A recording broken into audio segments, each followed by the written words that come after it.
The desert stretched endlessly beneath a pale gold sky, sands rippling like a restless sea under the weight of a merciless sun. The horizon shimmered, blurring the line between heaven and earth. And the silence was so heavy it seemed to swallow every sound before it could take shape. In that silence, a lone figure staggered forward, her face burned from heat, her lips cracked, her dress torn and caked with dust. She carried the weight of more than exhaustion. She was in labor, far from any sign of life. In a place where even the wind moved slow, she had once dreamed of the desert as a place of promise. The route west to a new beginning with the man she had trusted. But dreams turned to dust out here, and so had her hope when the wagon broke down. The horses spooked, and he had left her behind, saying he would bring back help. That was 3 days ago. Now she knew he wasn't coming back. The only things that remained were the sand, the heat, and the sharp rhythm of pain that rolled through her belly stronger each time. She fell to her knees near a dry mesquite tree, clutching her swollen stomach as a scream tore out of her throat. The sky spun above her, blue and endless, and for a moment she thought she saw shapes moving far out in the distance. Maybe shadows, maybe people. But as the pain returned, she could barely think. She knew one thing: life was coming, whether she was ready or not. Hours passed in a haze of agony and fear. The sun sank low, and the desert began to cool, the air thick with the smell of dry earth and sagebrush. When the cries finally broke through the stillness, they were not hers, but of two tiny voices struggling against the night. She looked at the twin babies, so small and fragile, wrapped in the only pieces of cloth she had left. Her tears mixed with the dirt on her face as she pulled them close, whispering to them that everything would be all right. Though she wasn't sure she believed it, but the desert didn't care for promises. Her body trembled from the loss of strength. She tried to stay awake, to keep them warm, but exhaustion dragged her under. The stars appeared, sharp and cold, watching silently as the night swallowed them whole. Somewhere in the distance, a coyote howled, its call echoing across the barren land. When dawn came, the sun rose red and heavy, spilling light across a scene both fragile and desperate. The woman lay still, her breath shallow, her skin pale. The twins whimpered beside her, their tiny fingers twitching against the morning chill. Vultures circled high above, their dark wings slicing through the sky, waiting. But fate has strange ways of turning. That same morning, a rider crossed the desert trails, a man of the Apache. Moving quietly with his horse through the soft dunes, his name was known only in the old tongue, but his people spoke of him as one who listened to the land. He rode with a calm steadiness, carrying little but water, a bow, and a spirit shaped by silence. He had been following the tracks of a wounded deer, yet what he found instead were footprints that told a different story. He dismounted, crouching low to the ground, reading the sand as one reads words on a page. He saw the uneven prints of a woman, the drag of her steps, and the faint signs of struggle. His brow furrowed as he followed the trail until he reached the mesquite tree. What he found there stopped his breath. The woman barely moved when he approached. Her lips were parched, her eyes half open, and the twins beside her let out weak cries. The man looked around, alert, scanning the distance for danger or others. There was no one, only the wind and the wide silence. He knelt beside her and pressed his hand gently against her shoulder. Her eyes flickered open, filled with confusion and fear. For a moment, she didn't understand the figure before her: the dark braids, the copper skin, the solemn gaze. Her heart pounded, not knowing if she was safe. But then he lifted one of the babies carefully, holding the small life against his chest with surprising gentleness. Something in his calm softened her fear. He poured a few drops of water from his flask to her lips. She drank weakly, trying to speak, but her voice cracked before any words came. He didn't ask questions. He only helped her drink again, then wrapped the twins more tightly with a deerskin blanket from his pack. He looked at the sky and knew they couldn't stay there long. He whistled softly, and his horse stepped closer. With careful strength, he lifted the woman onto the saddle, securing her as if she were made of glass. Then he placed the babies in her arms and led the horse through the rising light, each step measured and quiet. Behind them, the desert wind erased their tracks almost as soon as they were made, as they traveled. The woman drifted in and out of consciousness. She saw flashes of his face, the steady rhythm of his movements, the occasional glance he gave toward her and the twins. The world blurred into motion, the sway of the horse, the rustle of wind through dry grass, the endless horizon ahead. By nightfall, they reached the foothills where the land began to breathe. Again brush thickened, and water could be heard whispering from a distant creek. The man stopped at a small hidden canyon where a few shelters stood. Smoke curled from one, faint and blue. It was a quiet Apache camp, small and self-contained. Tucked away from the eyes of settlers and soldiers, when they arrived, two women came out, their expressions wary but softening when they saw the condition of the stranger and her children. The man spoke in his tongue, explaining briefly. The women hurried to help, guiding the mother inside one of the shelters where warmth and shadows mingled. The twins were taken, wrapped again, and fed warm milk. For the first time in days, the woman slept deeply. The fever that gripped her began to fade, and her breathing steadied. She didn't know where she was or who the man truly was, but she sensed that for now. She and her children were safe. When she woke again, it was night. The fire flickered low, casting soft light across the faces of her twins beside her. Outside, she could hear voices murmuring in a language she didn't understand, the rhythm of it like the hum of the wind. She felt both out of place and strangely at peace. The man entered quietly, bringing her water and a small bowl of broth. She looked up at him, her voice weak but curious. "Why did you help me?" she asked, though she doubted he could understand. He didn't answer in words, only met her gaze and nodded once. Something about that silence felt heavier than speech. She sensed he wasn't a man of many words, but of meaning. As he turned to leave, she called out softly, "Will he come back for me? The man who left me there?" Her question hung in the air like dust in sunlight. He stopped, but didn't turn. His silence was answer enough. Then he walked out into the desert night, his figure blending with the shadows of the fire. The woman stared at the entrance, her heart tight with fear and uncertainty. She didn't know what waited beyond this camp, or what kind of world she had been delivered into. All she knew was that her life had been taken apart and placed into new hands, those of a man who didn't speak her language, in a land that no longer felt her own. Outside, the wind picked up again, whispering across the canyon walls.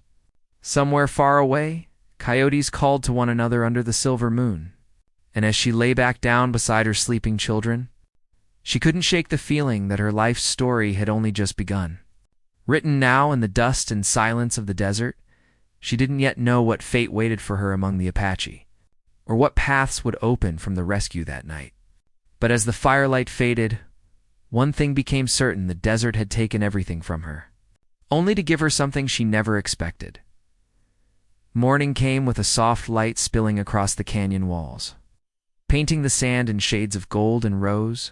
The woman stirred awake to the sound of distant voices and the faint crackle of a fire outside the small shelter. For a moment, she forgot where she was. Then the smell of smoke, the earthy air, and the soft breathing of her babies beside her reminded her of everything that had happened. She reached out, her fingers trembling slightly, and touched the tiny hands of her twins. They were warm, their chests rising and falling gently. That sight filled her with a fragile kind of strength. She pushed herself up slowly, every muscle aching. The blanket that covered her was woven from coarse fiber, warm but rough against her skin. The shelter itself was simple, built from branches, hides, and mud packed between the cracks. It wasn't a place of comfort, but it felt alive in a way she hadn't felt in a long time. The sounds of children playing, of soft laughter, and the rhythmic pounding of something against stone drifted through the air. Outside, she found the Apache camp waking to the day. Smoke rose from a few fires where women cooked or prepared herbs. Men were tending to horses, checking ropes and weapons. Children ran barefoot through the dust, their laughter light as the morning breeze. The man who had rescued her stood near a stream not far away, washing his hands and filling a leather pouch with water. He looked different in the daylight, tall, steady, his movements careful and quiet. When he noticed her standing by the shelter, he nodded once, as though to say she was safe. She wanted to speak, to thank him, but the words caught in her throat. She wasn't sure what he would understand, and there was a strange quiet between them that didn't feel empty. It was something else, something that carried meaning beyond words. One of the older women, gray-haired and calm, approached her with a bowl of food. She gestured for the woman to sit and eat. The kindness was simple but real. As she ate, she noticed how the others in the camp glanced at her not with cruelty, but with curiosity. A stranger among them, pale and unfamiliar, yet with two new lives that seemed to draw quiet respect. Later that day, as the sun rose higher, the Apache man led her to the stream where the water shimmered like glass. He pointed to it, motioning for her to wash. She understood, nodding gratefully. The cool water on her face and hands brought her back to herself. When she looked up, he was already gone, back to the camp. Over the next few days, she began to learn small pieces of their way. The people moved with rhythm and purpose, each task flowing into the next like a quiet song. The women gathered herbs and worked hides. The men hunted and kept watch over the distant hills. The children played near the stream, watched closely but freely. The camp felt balanced, and though she couldn't speak their language, she started to understand through gestures, through the way they looked at one another. Through silence that carried weight, her twins became the center of her world. The Apache women helped her care for them, showing her how to wrap them against the cool night air and feed them with goat's milk when her strength faltered. The older woman who had given her food seemed to have taken a special interest in her, often sitting nearby, humming low songs that soothed both mother and children. Yet, even in this fragile safety, the woman couldn't shake the shadow of fear that followed her. At night, when the fire burned low, she would think about the man who left her in the desert. She wondered if he was still alive or if guilt had ever found him.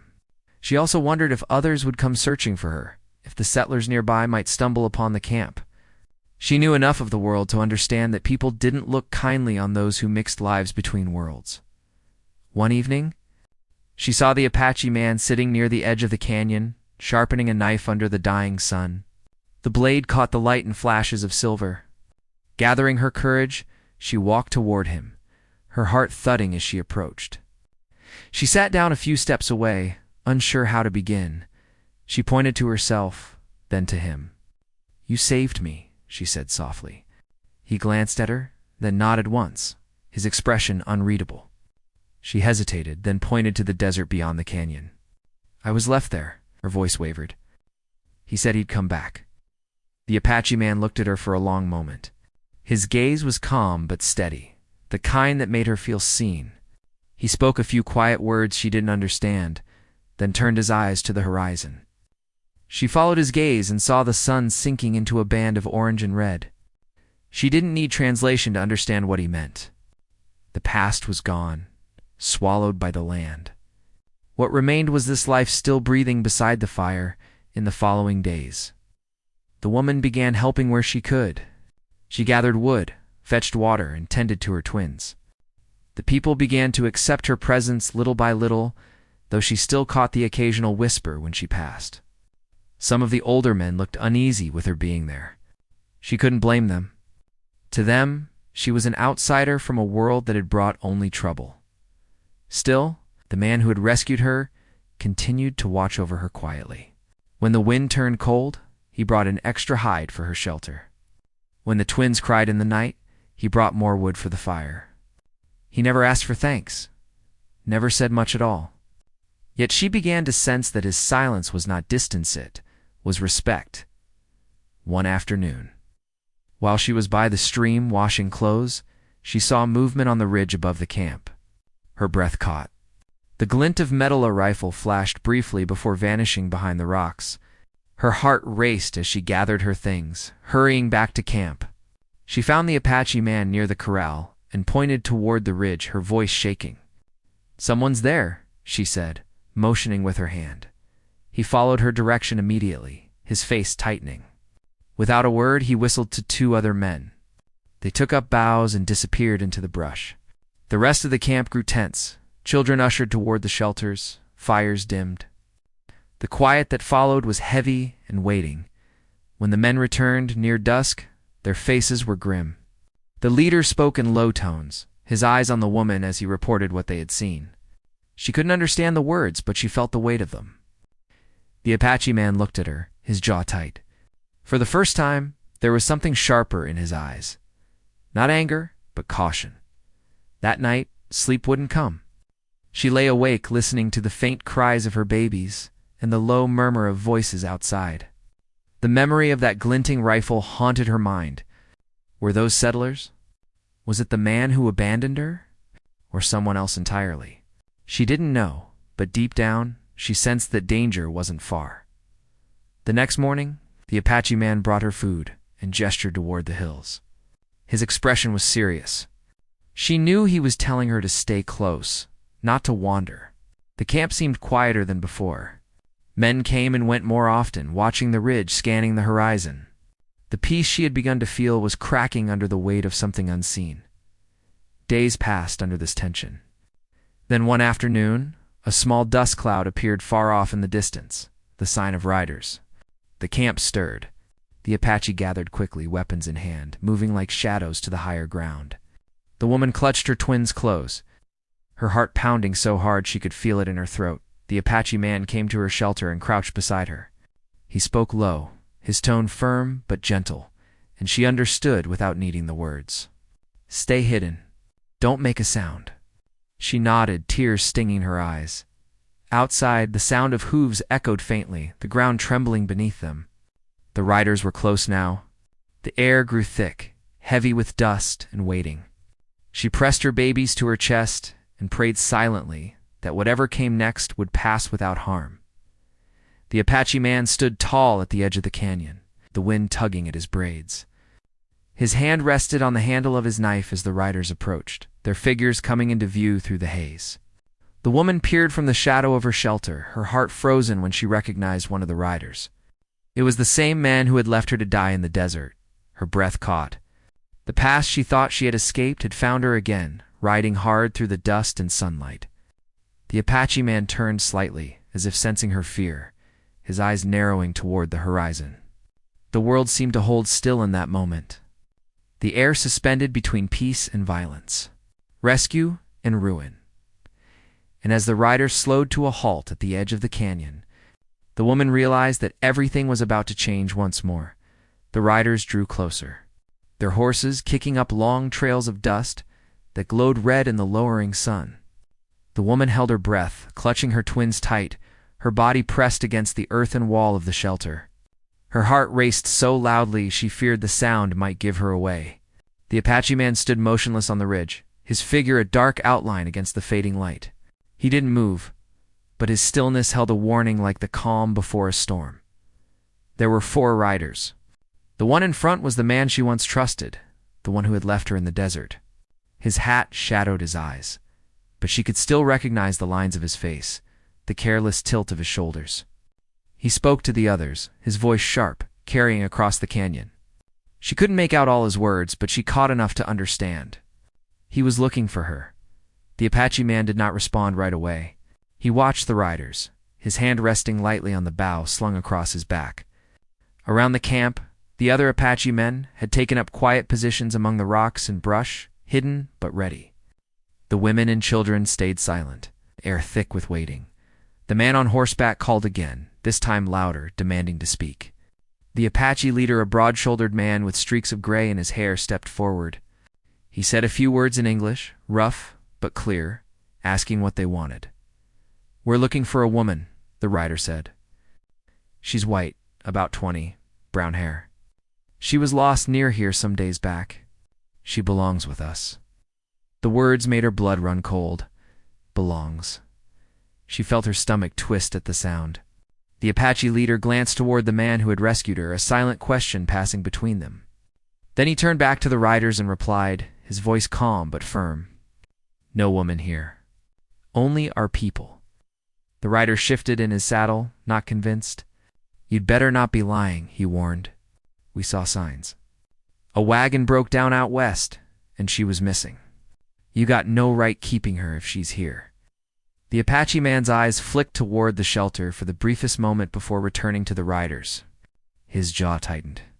The woman knew he was deciding what to do, and for the first time, She realized the danger wasn't only for her hit, was for them all. The leader gestured for the riders to leave, saying the land wasn't theirs to cross. The men hesitated, muttering among themselves. One of them spat into the dirt. "You people better stay clear of white women," he said. "That kind of trouble doesn't end easy." Then, with a hard tug on the reins, they turned and rode off, their figures shrinking into the distance until they disappeared beyond the dunes. But the peace that followed wasn't real. The camp stayed quiet long after the riders vanished, the sound of hooves fading into the wind. The woman could see the unease in every face. The Apache knew those men would return. Trouble had found its way to them now. That night, the fire burned low. The Apache man came to the shelter where she sat holding her babies.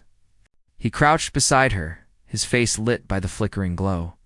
"Men come back," he said slowly, his English broken, but clear enough. "They look for you." Her throat tightened. "They'll kill you if they find me here," she whispered. He looked at her with a steady calm. "You stay," he said. "Safe." Then he rose and walked back toward the fires, leaving her with the weight of his promise. Sleep came in short bursts that night. The twins stirred restlessly, their soft cries blending with the wind outside.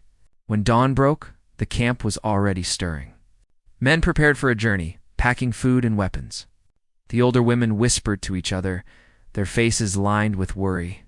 She could tell the Apache planned to move, maybe deeper into the hills. As the sun rose higher, she saw the Apache man speaking quietly with the leader.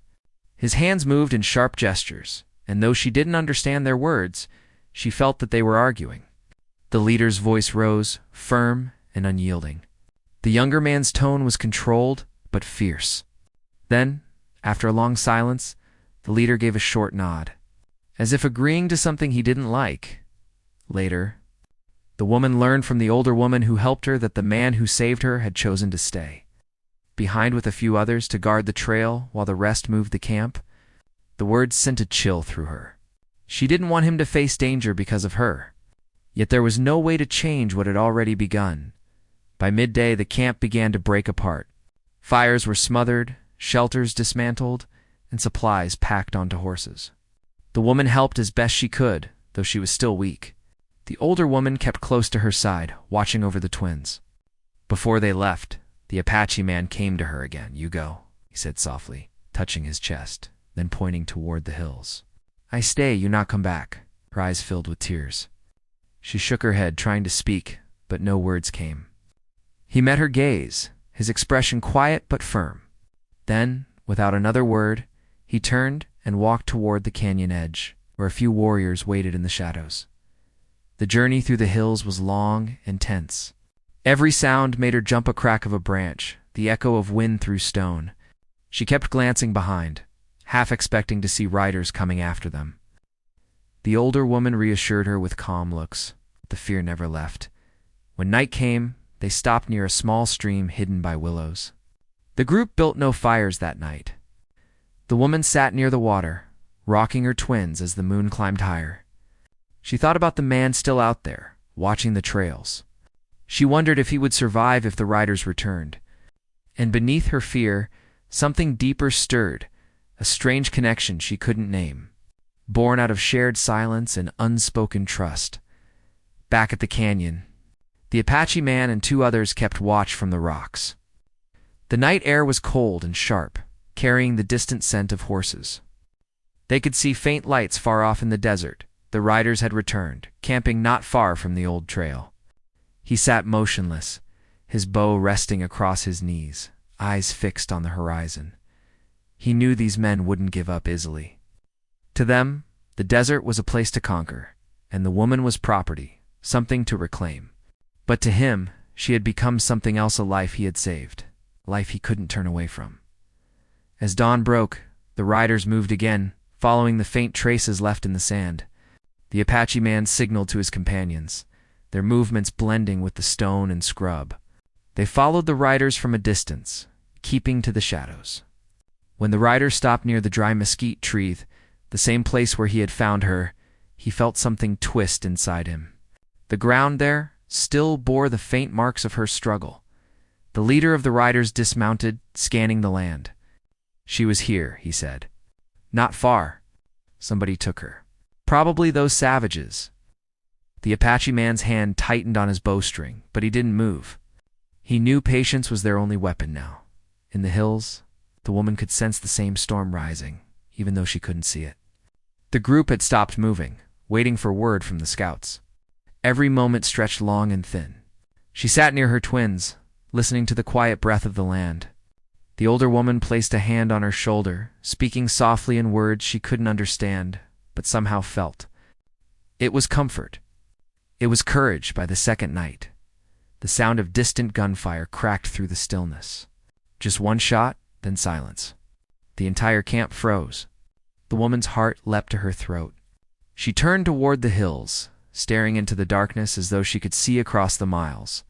The older woman caught her arm, shaking her head, telling her to stay quiet. The waiting became unbearable. Every shadow seemed to hold danger. When morning came again, the air felt heavier.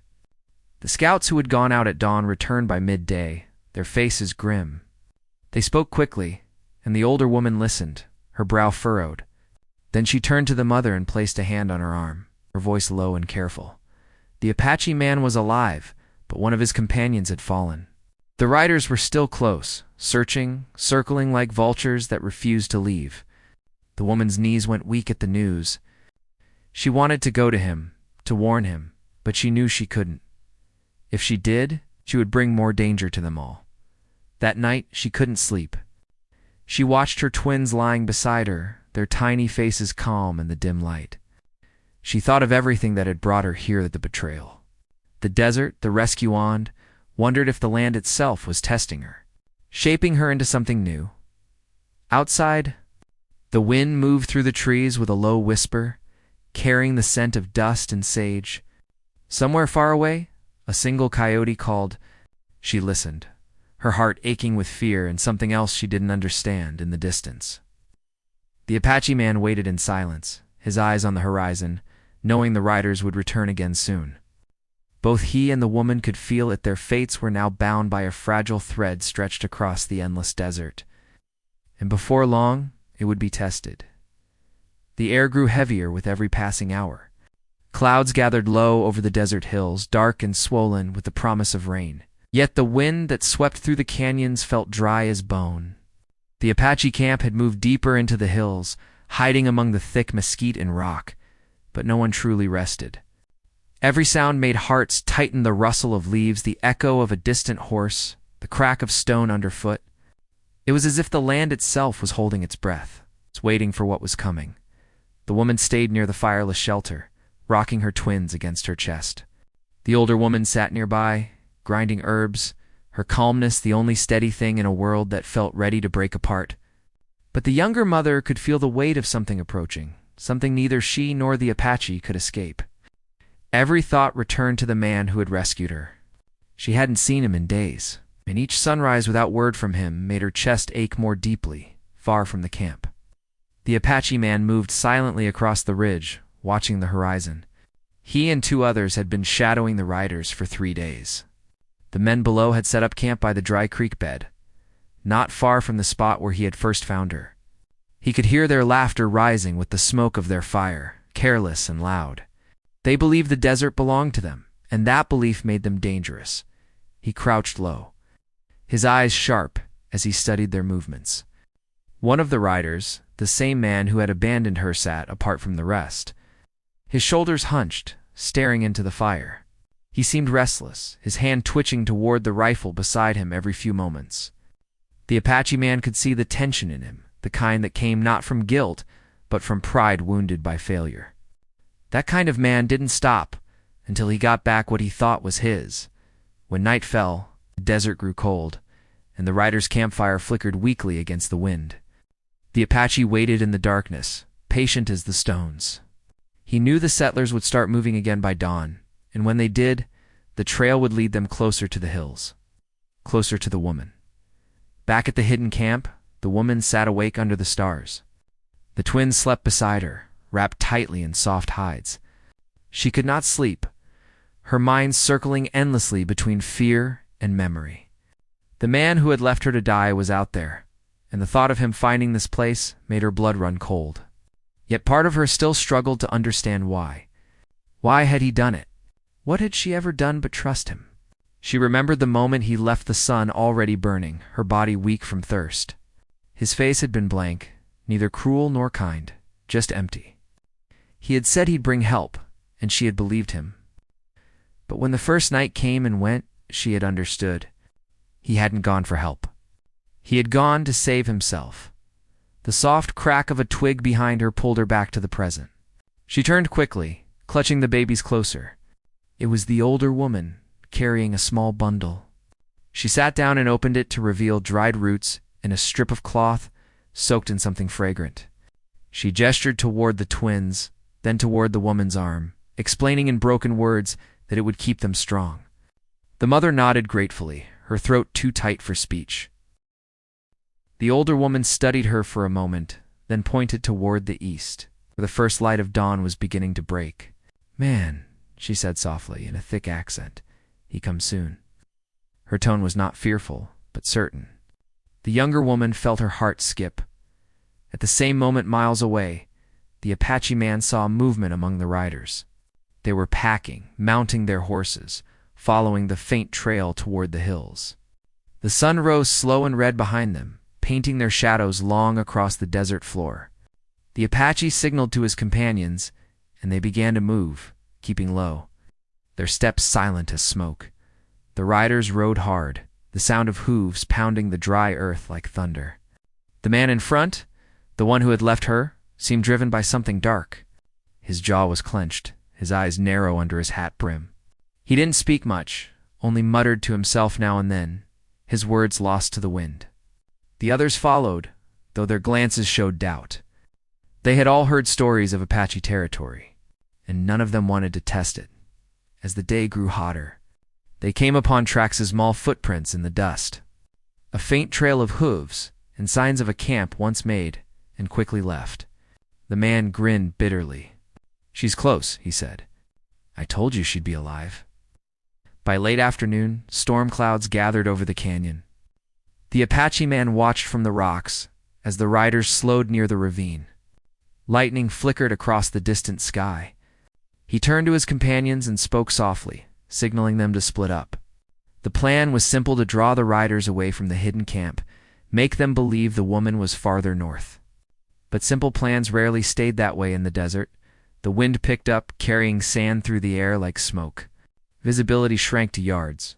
The riders pressed forward, shouting to one another through the storm. From the cliffs above, the Apache man drew his bow and released an arrow. It struck the ground near the riders' path, a warning. One of the men cursed and fired blindly into the rocks.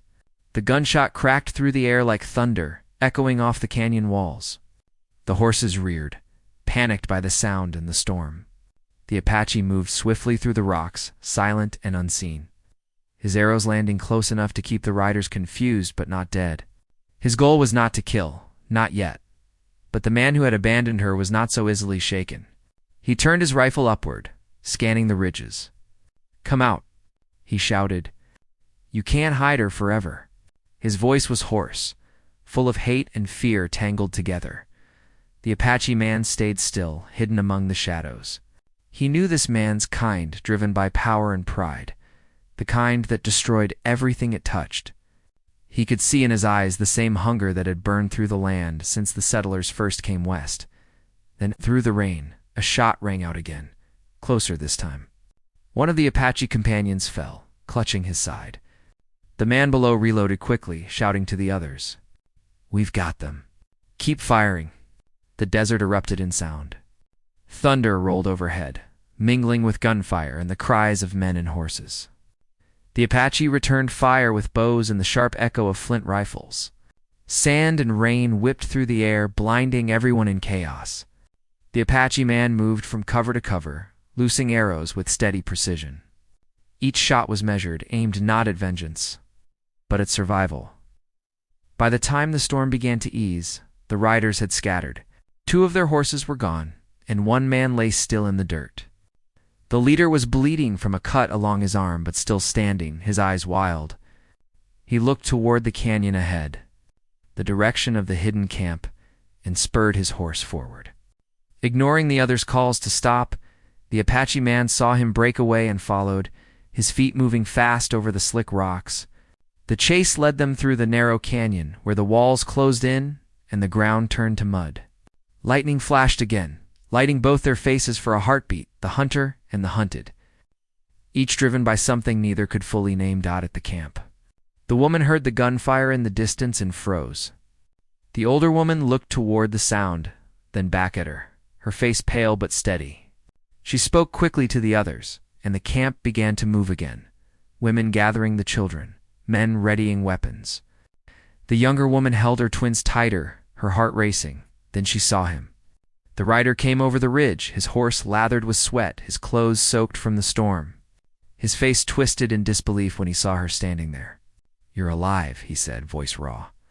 "I came back for you." She stepped back, shaking her head. "You left me," she whispered.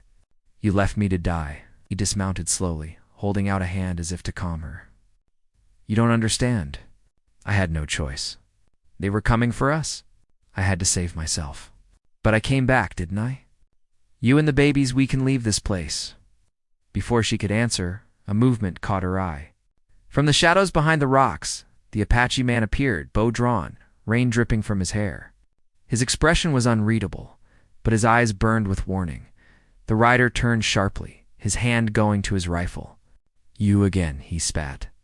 "I should have known." The air between them seemed to crackle. The woman stood frozen between the two men, the one who had abandoned her and the one who had saved her. Her twins whimpered softly in her arms. The Apache spoke a few words, low and firm, gesturing for the rider to leave. But the man only laughed bitterly. "She's mine," he said. "You think you can just take her? You think she belongs here?" The Apache didn't move. The rain fell harder, the world narrowing to the sound of water hitting stone. Then suddenly the rider raised his rifle. The woman screamed, clutching the twins and falling to the ground. The sound of a single gunshot split the air, echoing through the canyon, louder than thunder. When the echo faded, everything was still. The wind died. The rain softened. The woman's hands trembled as she looked up, her heart pounding so hard it hurt. The Apache man stood a few feet away, motionless. The rider was on his knees, his weapon fallen from his hands. His face pale with shock. The storm had passed. But the silence that followed felt heavier than before, like the desert itself was waiting to see what would come next. The wind moved softly through the canyon, carrying the smell of rain and dust. The storm had passed, but the world still trembled with what had just happened. The rider remained on his knees, his breath coming in ragged bursts. His rifle lay in the mud, forgotten. The Apache man stood a few steps away, his bow still in hand, though no arrow remained. The tension between them slowly broke like a thread stretched too tight for too long. The woman didn't move for a long time. Her arms tightened around the twins as she tried to understand if they were safe. When she finally lifted her gaze, she saw the Apache man watching her. His dark eyes steady and calm again, though sorrow lingered there too. He had done what he needed to do, nothing more. He didn't speak. He didn't have to. The storm had said enough for both of them. The rider tried to stand but stumbled. The strength in him was fading fast. It's not only from his wound, but from everything else that had caught up to him, the guilt, the greed, the hollow choices. He looked at the woman as if seeing her for the first time. "I didn't mean," he began, but his voice broke. She didn't answer. Some words didn't matter anymore. She had lived too long with the echo of broken promises. The Apache man stepped closer, his movements slow and deliberate. He reached down and pushed the rifle aside with his foot, then turned to the woman. "It is done," he said softly in accented English. She nodded, unable to speak through the ache in her throat. The sky had begun to clear, light spilling through the edges of the clouds. It touched the canyon walls with a faint gold glow, making everything look washed clean, though nothing could truly erase what had happened. The rider lowered his head, his voice faint. "I thought I could start over," he said. "But I lost myself out here." His words drifted on the wind, swallowed by the emptiness of the desert. The Apache man gave no reply, only turned away. There was nothing left to take from that moment. The woman stayed where she was for a while, her body shaking as the twins stirred. They were alive, safe, and that was what mattered now. She looked at the Apache man again, a quiet gratitude in her eyes. Without him, none of them would have survived. He met her gaze for a heartbeat, then nodded once, as if to say she didn't owe him anything. He had done what was right, not for reward, but because something in his heart had told him it was the only way. The others from the camp arrived soon after, all drawn by the sound of gunfire. The older woman hurried forward, her face filled with worry, then relief when she saw the young mother and the set twins unharmed. She murmured something in Apache, her voice soft, almost like a prayer. The men checked the area, gathering the weapons and leading the horses away. The rider said nothing as they took him. His fight was gone. By the time the sun broke fully through the clouds, the camp had settled again, though everything felt changed. The storm had washed the dust from the air, and a strange calm lingered. The woman sat outside her shelter with the older woman beside her, the twins sleeping peacefully in her lap. The Apache man stood near the edge of the camp, watching the horizon. After a long silence, she rose and walked toward him. The ground was still wet under her feet, the scent of rain fresh and alive. When she reached him, she hesitated before speaking. "What happens now?" she asked quietly. He didn't look at her right away. "You can go," he said. "The soldiers will not come here. You are safe." She looked out over the desert where the mountains met the sky.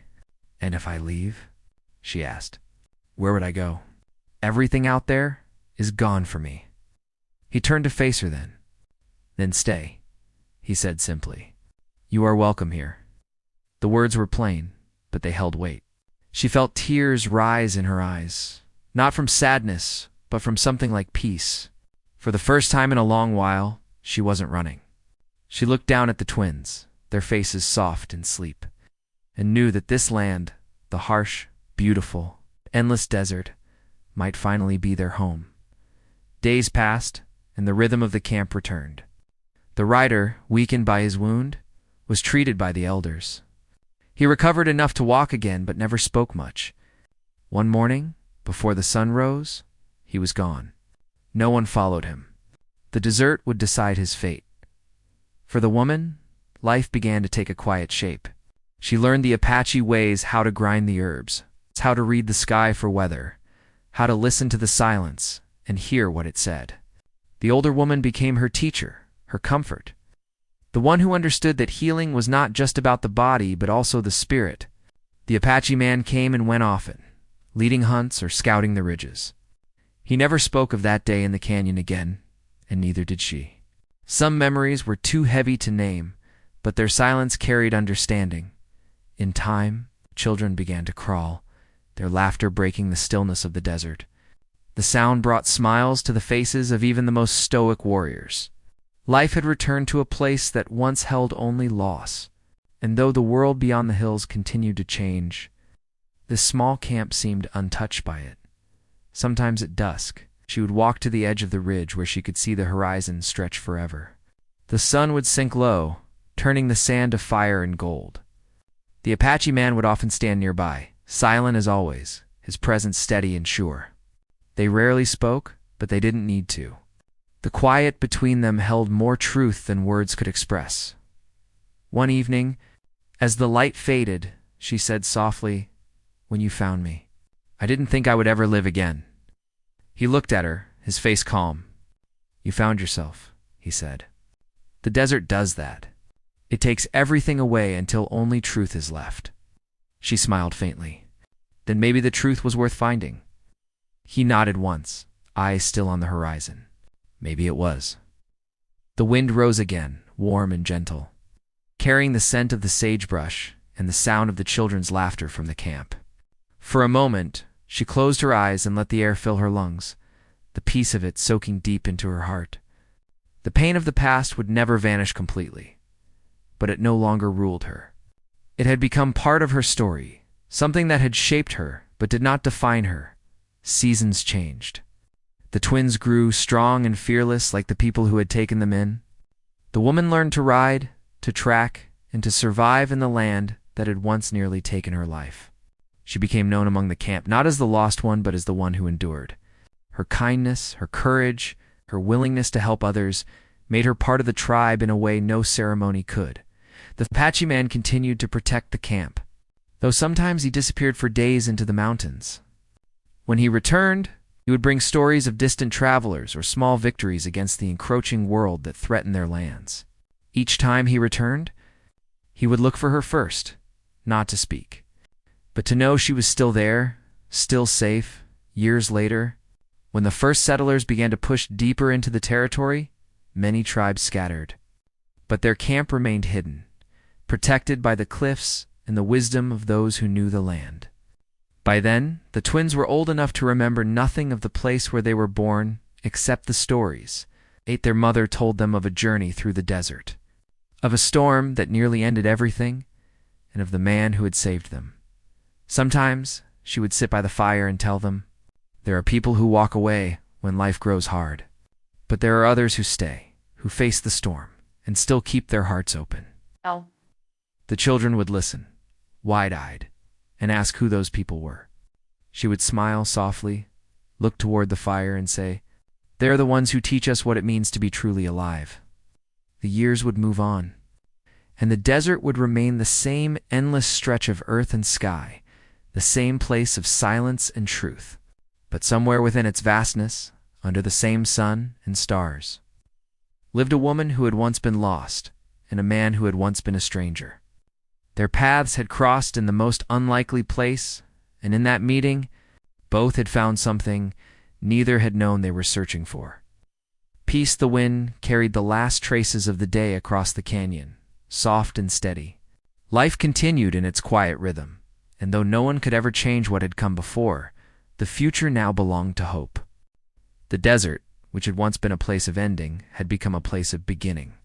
And in that endless stretch of wild land, their story found its home, top of form, bottom of form.